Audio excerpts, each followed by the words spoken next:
Well, welcome back to Exhaust Sports Auto. My name is Kevin, and I'm filming this video because a few of you have actually wanted me to cover the new 2021 Lexus LS 500, the new one that just got refreshed basically.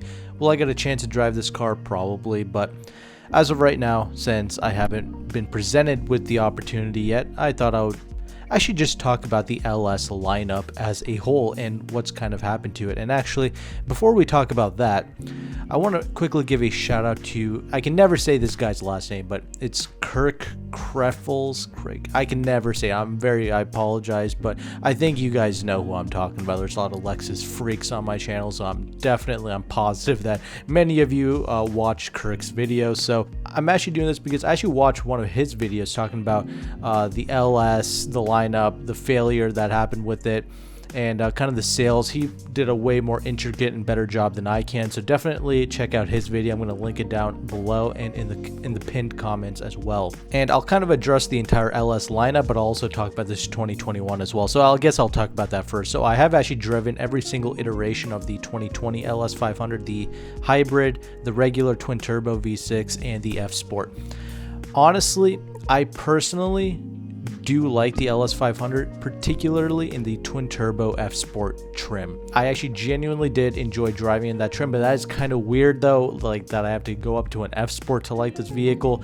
That's kind of counterintuitive to what an LS should be. The regular LS 500 was fine too. The H was a complete disaster, a total failure, very unrefined. Watch that review. I mean, it just wasn't right. It was not tuned properly, but the regular LS 500 was pretty decent. And I'm not gonna lie, the main reason why I like the new LS is because it is simply the most stunning interior in the class really ever made. Obviously, if you watch my channel at all, I mean, you probably know I have the LC 500 personally, which I kind of claim to be one of the best new cars ever made, and I still stand by that after 6 months of owning it. But the LC and the LS definitely have the best interior ever amongst the Rollses, even the new S classes, everything. It's my most favorite. The intricacies, the different materials, the design, it's stunning, and the solidness, second to none. Actually, I think the LS interior is actually even a little bit more superior to the LC interior. Actually, it's very good, so I appreciate that. But talking about this new 2021, a lot of people don't like it. Actually, even myself included, I'm not the biggest fan of it. I mainly hate that they have the new headlights out of the new IS. Don't get me wrong, it looks good on the new IS, but usually a car company, like the other cars in the lineup, follow the flagship. Like Lexus did the opposite here. Like, I don't know why the LS is trying to copy the entry-level IS. It doesn't really make much sense to me. That face was fitting for the IS, but on the LS it was just kind of weird. I like the little peacock kind of like three-stripe thing going on with the 2020 headlights and all that, like the 2018 and 2020 headlights. I really like that a lot, so I think many of you did as well, so there is that. But as a whole, it still looks pretty much the same. It's still a good looking car. I can get over that. They did actually update the interior a little bit too, which is nice, but also they've given it the new 12.3 inch screen basically, and it's a touch screen. So what they did was they actually kind of ruined that little design in that way, because the previous, like the 18 to 20 models, it was not a touchscreen, so it was actually nice and flush with the dash, and that was a nice clean look. It looked amazing that way. But this new one, because it's a touchscreen, you can actually interact with it. They actually moved it up, and now it just kind of looks like a generic, like kind of stuck on screen. So that kind of also not my favorite look. So two things that I really did not like with the exterior interior design, but that's not really a big deal. One of the reasons why I didn't like the regular LS and the LS 500H was the suspension architecture was kind of all off. It's a high quality system, don't get me wrong. It's a multi-link double joint system for the front and the rear. It's a very excellent suspension architecture. The chassis, of course, the GAL is also amazing. It's shared with the LC 500 as well. It's supposed to be the most rigid and one of the best handling LSs, and I do agree with that, especially in the F Sport trim. But there's like this disconnect, especially with the air suspension, and I did not like that at all. It kind of detracted from the driver confidence that you have, because you don't quite know what the car is doing. So I did not like that, and it wasn't exactly the most comfortable at the harshest of bumps, so I didn't like that either. They are saying for 2021 that they actually improved the ride quality here. So that's great. It's going to give it a lot more of a plush feel, according to Lexus. that's what this car needs. So I'm glad that they've implemented the changes that the vehicle needs, because the new 2021 LC500, I did drive that. I did do a review on the new LC500 convertible. Check out that video. I'll leave a link to that as well. But that vehicle rode incredible. So if the LC Sports Coupe can ride like that, I'm sure the changes that they made to the new LS 500 is going to be amazing as well, and that can easily put in the realms of a new S-Class, like the W222 S-Class, not the absolute newest one that just came out. I'm not really a huge fan of that one either, but I'd be curious to try out this particular model. There are some things, I mean, this car, it's a failing thing. You know, Lexus this is not their moneymaker, basically. Stuff like the LS and the LC, that's not what moves the brand forward. Basically, it's those ES, the RX, and the NX. You know, those three cars, those are the jewel of Lexus, and what basically puts money in their pocket, essentially, because I'm sure they're probably even losing money on stuff like with the LC. But I remember in Kirk's video, I remember in 07, and I actually used to own this model of the LS 460. That's kind of when they changed the model, and they actually got pretty good sales that year. And obviously in 08, the recession hit, and all of the luxury cars kind of took a tank in the sales. But with BMW, with their 7 Series and their S-Class, they kind of actually came back up a little bit, you know, with the sales. The LS never did that. It never came back to its previous numbers that it was kind of doing, which is unfortunate. And that's partly because, well, in the luxury car segment, people are affluent. They have money. And a Lexus is not the pinnacle of prestige or anything like that. It's pretty prestigious, but nowhere near the likes of an S-Class. And it's like buying a Grand Seiko versus a Rolex, basically. 99% of us are going to go buy the Rolex. The Grand Seiko is going to be appreciated by very few people for what it is, and that's kind of what the Lexus is. It's like the Grand Seiko of the luxury car world. It kind of revolutionized and kind of shook up the luxury car market when it first came out with the LS 400, but then it quickly kind of died off. Because the Germans do a great job of selling you on a first impression. When they started coming out with those twin-turbo V8 things, I mean, they were complete rockets off the line. Fantastic performance and first impression, so obviously everybody went with that. And not to mention, let's be honest, the W222 S-Class, that is literally the best luxury car ever made. I mean, yeah, I love the interior of the LS, but as a whole, dude, nothing's touching that W222, not even a Rolls, not even a Bentley, nothing like that. At least the older ones I drove. Obviously, the new Rollses and Bentleys, I haven't tried those, but like, you know what I'm saying. For what it is, that S-Class is truly a marvel for sure. So what are new car buyers going to do who are affluent and have money? Do they care that you can save 20 to 50 grand on a Lexus as opposed to an S-Class? Absolutely the hell not. It's only the people in the YouTube comment section, the people who watch Scotty Kilmer, the people who are interested in purchasing these cars used, that even remotely care about that R word, reliability. Reliability is not attractive. It's not a selling point for a new flagship luxury car. So it's kind of a pointless thing that they're kind of clinging on to.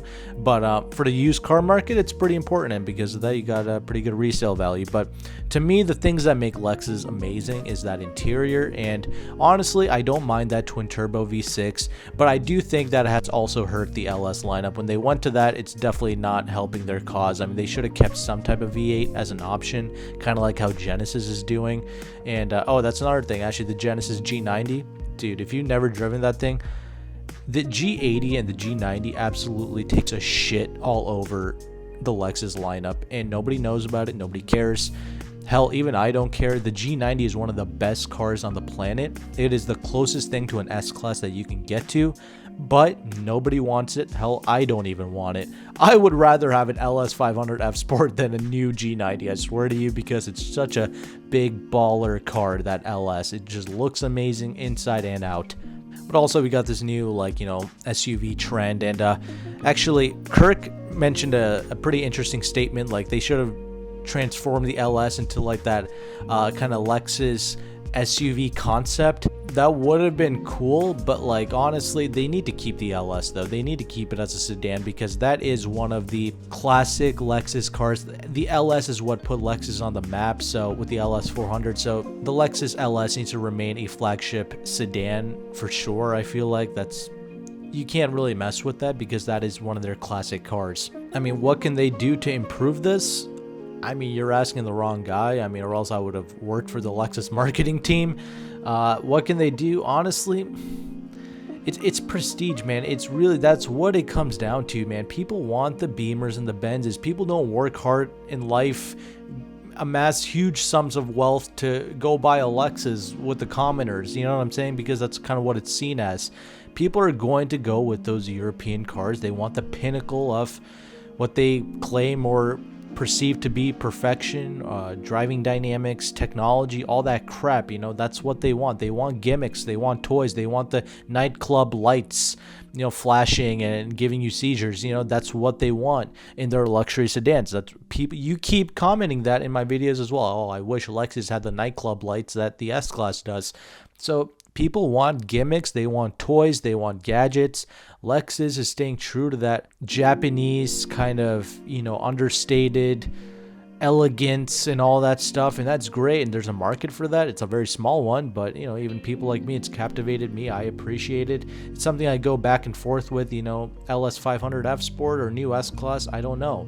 I'll probably most likely go the certified pre-owned S-Class route, honestly, if you were to ask me. I mean, can a V8 help their cause? Perhaps.